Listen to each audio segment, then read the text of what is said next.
welcome back to my channel. My name is Whitney Kilgore, and on this channel I talk a little bit about faith, entrepreneurship, and just trying to live for Jesus in 2023 and accomplish all the things that I have going on, because it's a lot. Okay, so if you are thinking about starting a business, you have this idea that you know is going to be profitable and you are ready to launch your business, girl, please take a few minutes and watch this video, because I experienced a lot of stress and turmoil, and I lost a whole bunch of money that I did not have to, because I did not take these things and these tips seriously when I started my business. I'm the owner of Solid Jewels Company. We provide tarnish-free, water-resistant jewelry that will keep up with your entire lifestyle, and it has been a journey. Okay, I'm going to be sharing with you 5 things that I wish I knew before starting my jewelry business. So you can apply these tips to any business idea that you have, and I'm guaranteeing you that it is going to help you avoid a little bit of stress, money loss, and just time, sis, because I experienced so much of that in my first 2 years of business, and it can get very discouraging. So you don't have to do that, girl. Just listen to these tips and implement where you can. Let's get into this video. So the first tip I wanted to give you guys is start small. Okay, so with me, I had a jewelry business. I decided to start with about 10 different products, 2 rings, a few necklaces, a few bracelets, and some anklets, because those were all the pieces that I really enjoy wearing. And I was always looking for items that would not break my neck out or not turn my neck green. And so my objective was to find a few pieces that I could manage without spending too much money. I would encourage you to really think about the items that you want to launch with. You do not have to launch everything at the same time. If you're doing a candle business, you can start with maybe 3 scents, and those can be your signature scents, and then you can add collections onto it down the line. You can strategically do it so you don't spend all the money. You can get in a rhythm and see how people take to those items, and then continue to add to that collection. The other thing I would really do is making sure that you take time to do quality checks on your items. So since I was resourcing all of my items from China, a lot of times I would not do quality checks on every single item. So I would buy some items from a dealer, and then after that I would just assume that all their products were going to be good to go, and then when I got them in, the quality was not the same.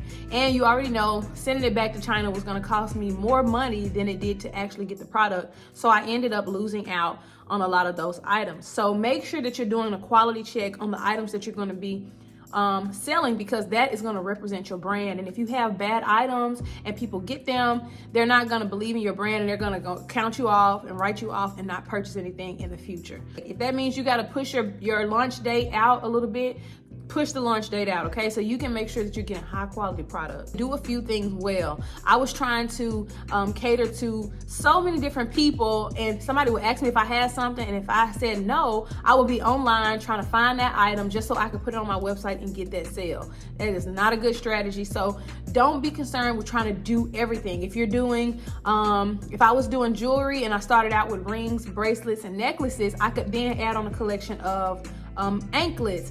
I later added on a collection of watches, okay? And so I just slowly started to do those things.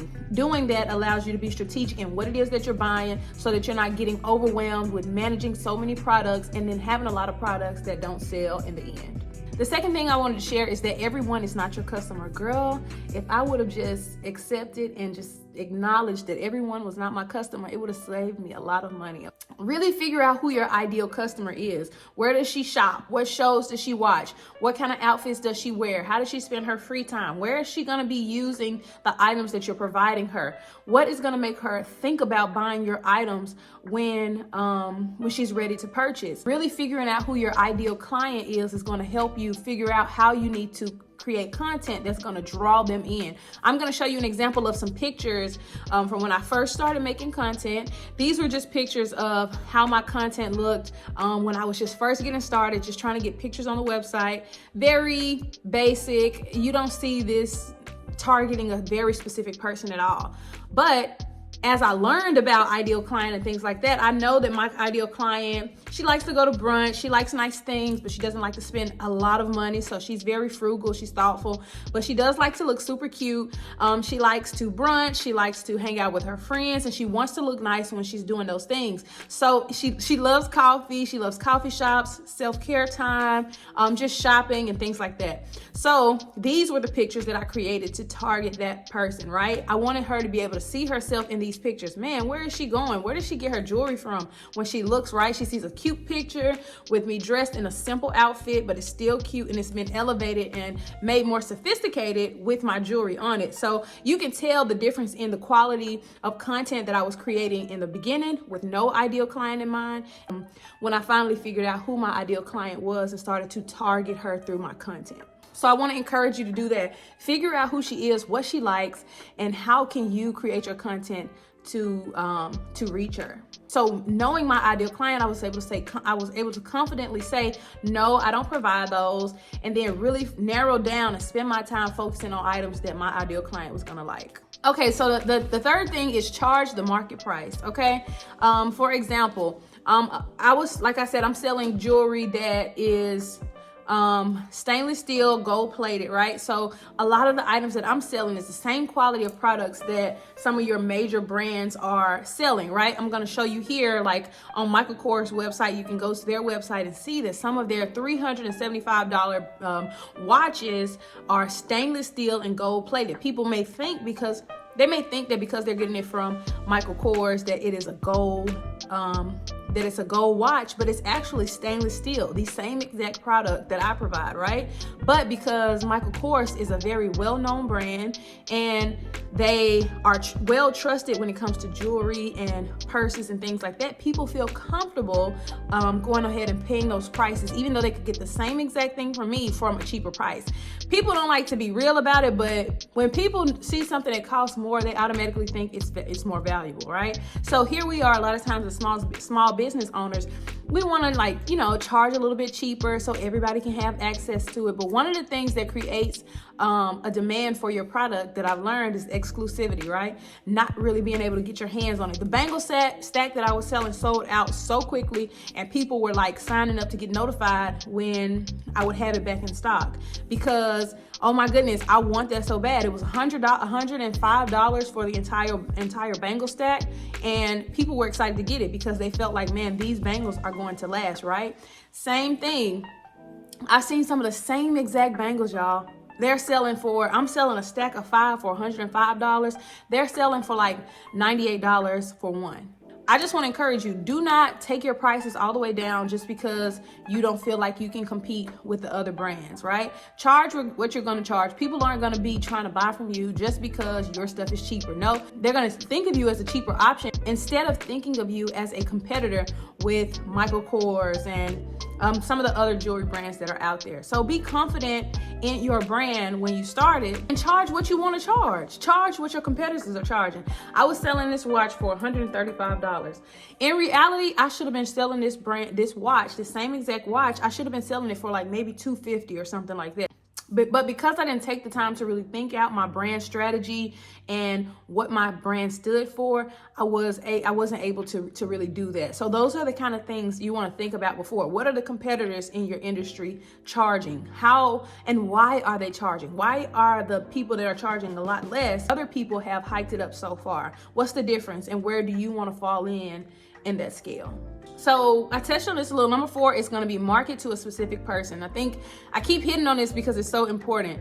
I'm not trying to market to men right now. I came out with a little men's line and it did well. I did sell some necklaces for men, but once they sold out, I decided not to bring that inventory back, right? Because I started to realize that men were not my target audience, okay? So instead of trying to market to kids and men and women and, grandmas and grandpas, I narrowed it down to only focus on women, right? Women that are in the workplace, women that love to brunch, entrepreneurs, like the women who are in a space of like elevating their style, women that want to feel good about themselves when they put on clothes, and they need a little jewelry to kind of elevate the way they look.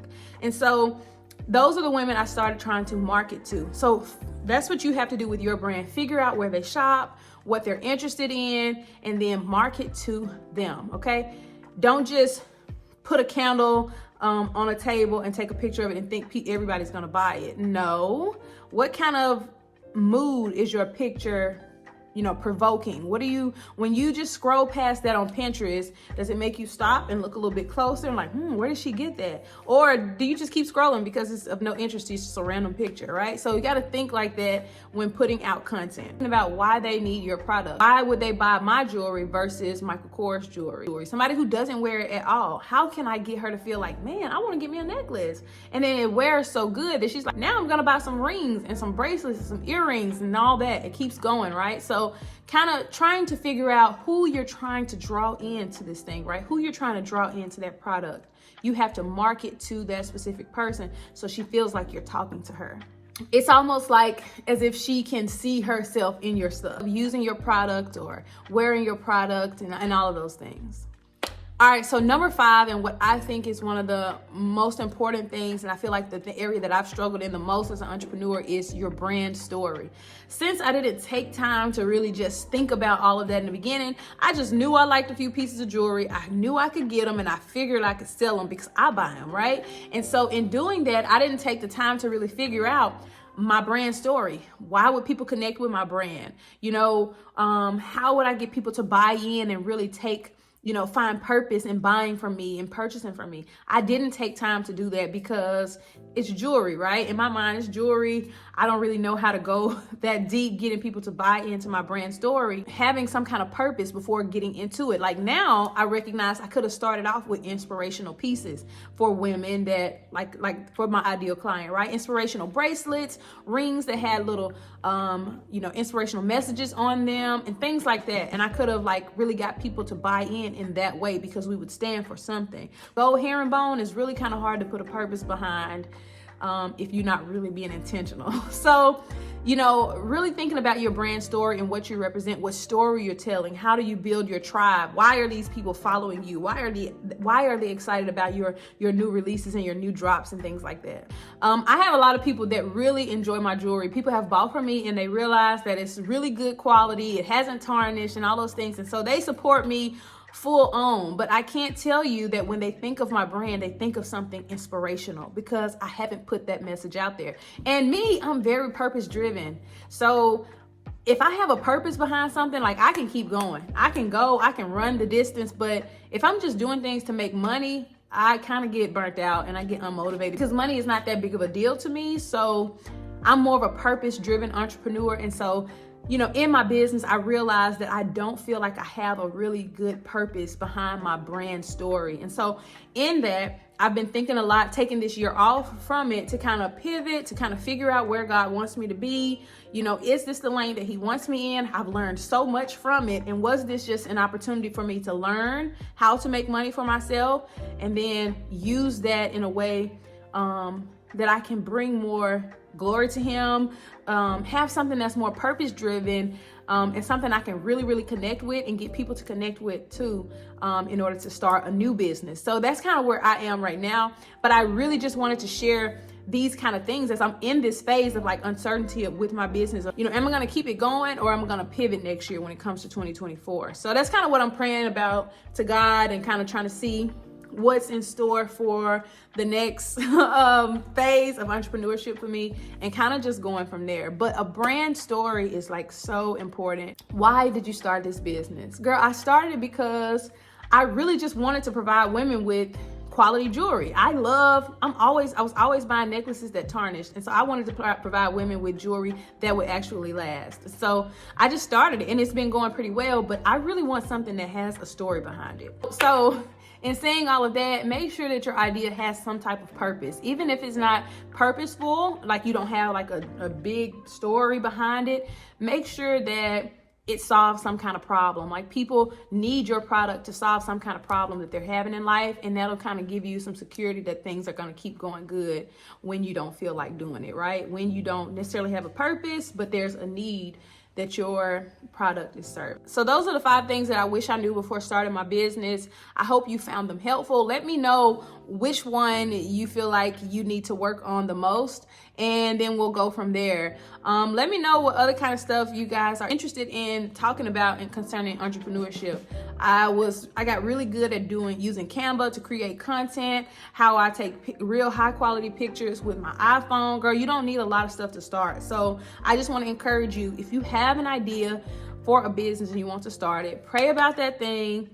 Think it out. Take you a year or so to plan, to prep, be actively working on it so that you can start it without rushing and just rushing into a business that can't really sustain itself over the years. Okay. So I hope this was helpful for you guys. Let me know what business you guys are thinking about starting down below, and maybe we can collaborate or just kind of encourage you to keep going. All right. So I'll see you guys in my next video, and thanks for watching.